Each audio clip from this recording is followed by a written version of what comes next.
So I couldn't do anything. So I would just go and cry in the parking lot all the time. I was like just devastated, right?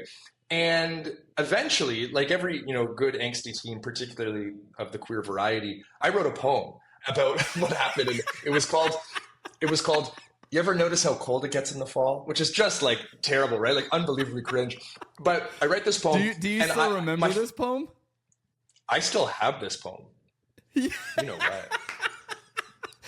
Can we get like a line from Jeremy? it? I've never read this, and I've told the story, a few times. No one's asked me to read this, but here we are. Let's see if I can Oh, find it. yes. This is what we get on Cabernet and Pray, friends. He is currently looking it up on his computer. It's on October 20.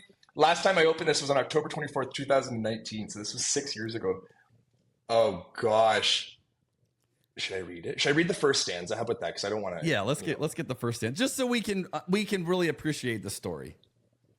Oh my god, I'm like like the awkward shivers that like kind of sort of like paralyze your neck.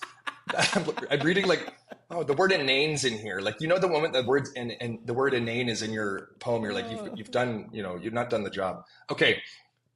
You ever notice how cold it gets in the fall?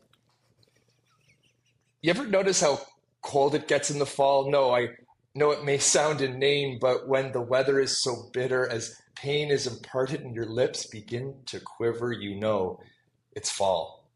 When we walk down the red hall and step out the door, I realize it's not so warm outside anymore. You ever notice how cold it gets in the fall?